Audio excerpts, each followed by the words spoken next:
تو جو نیک لوگ ہوتے ہیں نا، نیک لوگ، ان کے لاشعور میں اپنا اچھا ہونا اترا ہوتا، ہم بڑے اچھے ہیں. یہ چیز بہت بڑا سبب ہے دین سے دور لوگوں کے اور دور ہو جانے کا.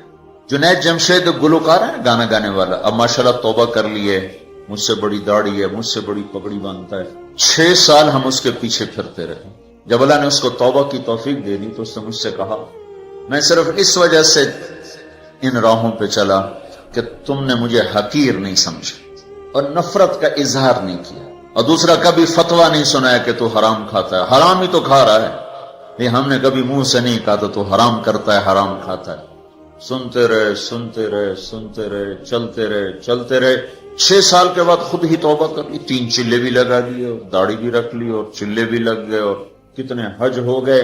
اور اس کے پیچھے کیا تھا؟ صرف محبت.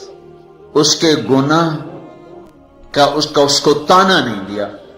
تو یہ جو تانا دینا ہوتا ہے یہ اور لوگوں کو دین سے دور کرتا. تو اس آدمی نے عیسیٰ علیہ السلام کے ساتھی نے یوں دیکھا اور بڑی حقارت سے کہا، ہاں بڑے آئے ہیں جو نیک لوگ ہوتے ہیں، نیک پاک عورت، پردے دار عورت. کوئی آ گئی ایسی بیچاری تھوڑی سی اعمال میں ڈھیلی تو اس کو بڑی ایسے نفرت کی نظر سے دیکھتی، آپ بڑی نیک حاجن بنتی، اس کو ایسی نظر سے دیکھتی. یہی حال یہ پکے نمازیوں کا ہے، یہ ایسے دیکھتے ہیں کہ جیسے پتہ نہیں اگلا دین سے ہی نکل گیا ہے.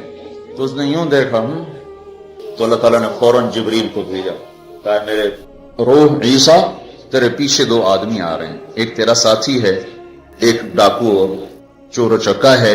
ڈاکو سے کہو تیری توبہ پر تیرے پچھلے سارے معاف، تو نئے سرے سے عمل کر. اور اپنے ساتھی سے کہو تیری نفرت کرنے پر تیری ساری نیکیاں برباد، تو بھی نئے سرے سے اب نیکیاں، تیرا سب ختم. تو ٹھیکیدار ہے میرے بندے کو حقیر سمجھنے کا. تو میرے بھائیوں اور بہنوں، ہمارے گھروں میں آگ ہے، آگ، اور وہ آگ چولہے کی آگ سے تیز ہے، پیٹرول گیس کی آگ سے تیز ہے، اور وہ غیبت کی بھڑکائی ہوئی آگ ہے. یہ وہ آگ ہے جو زبان نے بھڑکائی ہے، اس کو پانی سے نہیں بجھایا جا سکتا. تمہارا گلگت کا خوبصورت بہتا ہوا دریا یہ سارے کا سارا روک کر گلگت کے اوپر ڈال دیا جائے تو بھی یہ آگ ٹھنڈی نہیں ہو سکتی. اس آگ کو ٹھنڈا کرنے کا اللہ تعالیٰ ہی نے کہا ہے طریقہ، جو بتایا کہ لا یغتب بعضکم بعضا، بند کر لو زبانیں، غیبت مت کرو. لا تجسسوا، ہمارے نبی نے کہا کسی کی ٹو نہ لگاؤ، کیا کرتی ہے کیا کرتا ہے. لا تحسسوا، لا تجسسوا. تحسس کیا ہے؟ خود پیچھے پھرنا. اور تجسس کیا ہے؟ کسی کو پیچھے لگ جاؤ دیکھو کیا. جیسے پولیس ہی نہیں، حکومت والے CID لگاتے ہیں نا، CID، یہ تجسس ہے. تجسس جاسوس، اسی سے جاسوس ہے. تجسس سے جاسوس. اور وہ رپورٹ لکھتے ہیں، وہ الٹی لکھیں سیدھی لکھیں، اسی پہ فیصلے ہوتے ہیں. تو میرے نبی نے کہا کسی کی ٹو نہ لگاؤ، کسی کی برائیاں نہ دیکھو، برائیوں پہ پردے ڈالو، اچھائیوں کو اچھالو، تو اللہ تمہیں سیدھا جنت کی راہوں پر لے جائے. تو جہنم وہ ہے جو اس میں مسلمان مرد عورتوں کو ڈالا جائے گا جو نافرمانی کرتے، نماز چھوڑتے مر گئے، سود کھاتے مر گئے، حرام کھاتے مر گئے، رشوت لیتے مر گئے، نماز چھوڑتے مر گئے، روزہ چھوڑتے. ایک اور بتا دوں، یہ گناہ تو عام ہیں. بہنوں کو حق نہیں دیا اور اس کے ساتھ مر گئے.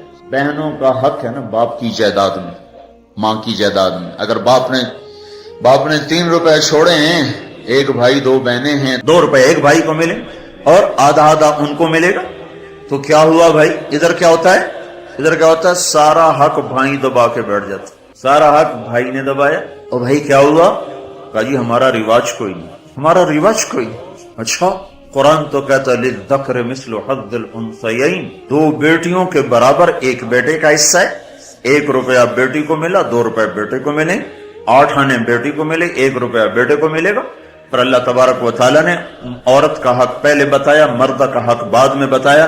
للذکر مثل حظ الانثیین، للذکر مثل حظ الانثیین.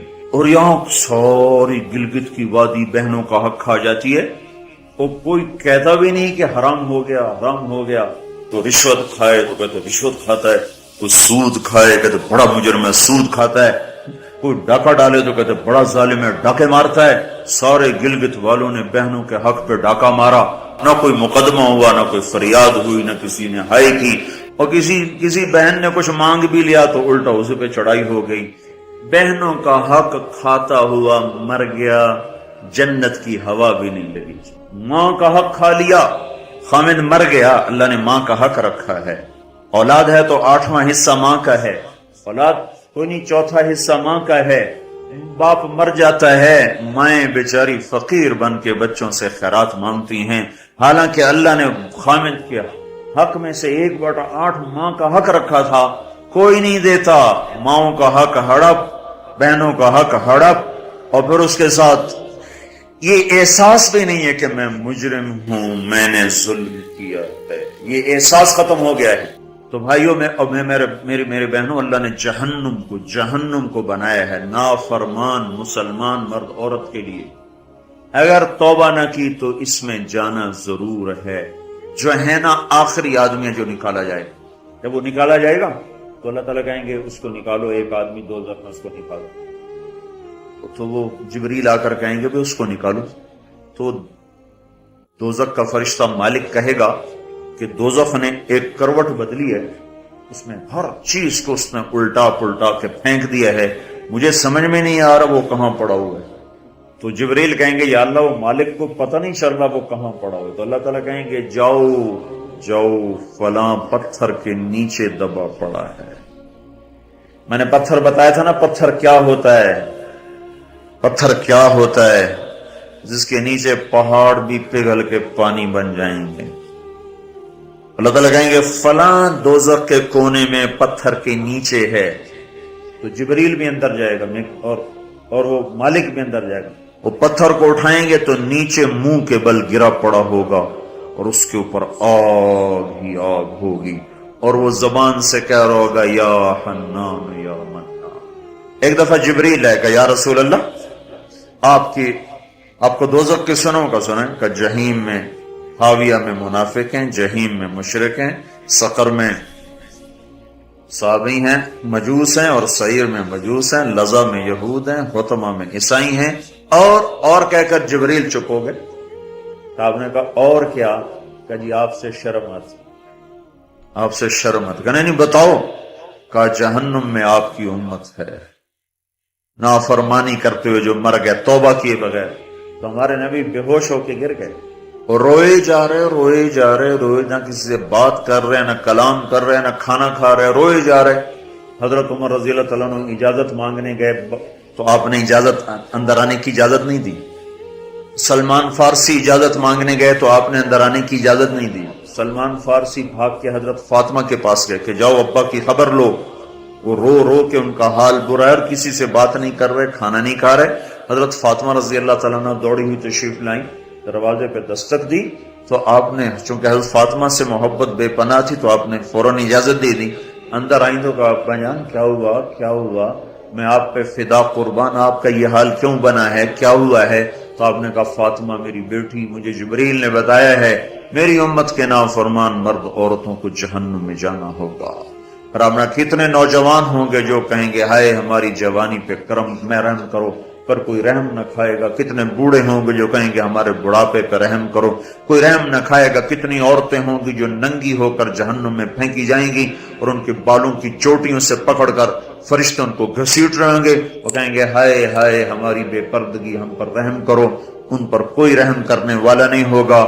مجھے یہ خبر رلا رہی ہے، بے قرار کر رہی ہے. تو لیبلوکم ایکم احسن عملا، ان قریب موت پر یہ سب کچھ کھل کے سامنے آنے والا ہے. اللہ تعالیٰ نے اس کی تیاری کے لیے ہمیں یہاں بھیجا ہے. ہم آزاد نہیں ہیں، اللہ اس کائنات کا بادشاہ ہے. زندگی موت کا نظام بنایا اور عزت اور ذلت کا نظام بنایا، جنت اور جہنم کا نظام بنایا، عرش فرش زمین آسمان چاند تاروں کا نظام بنایا، اور دنیا اور آخرت کی ساری عزتوں تک پہنچانے کے لیے حضرت محمد صلی اللہ تعالی علیہ وسلم کو رہبر بنا کر، ہادی بنا کر، قیامت تک کے آنے والے انسانوں کے لیے رہبری کا طریقہ دے کر آپ نے مدینے مکے کی پہاڑیوں سے آپ کو چاند بنا کے، سورج بنا کے آپ کو طلوع فرمایا. اور پھر قیامت تک کے لیے سورج چمکتا رہے گا، یہ چاند چمکتا رہے گا، نہ یہ گھٹتا ہے اور نہ اس پر کوئی گہن لگتا ہے، نہ اس پر کوئی داغ آتا ہے، نہ اس میں کوئی آگ ہے. آپ ساری دنیا کے مردوں عورتوں کے لیے عزت کا راستہ لے کر آئے، بلندی کا راستہ لے کر آئے، کامیابی کا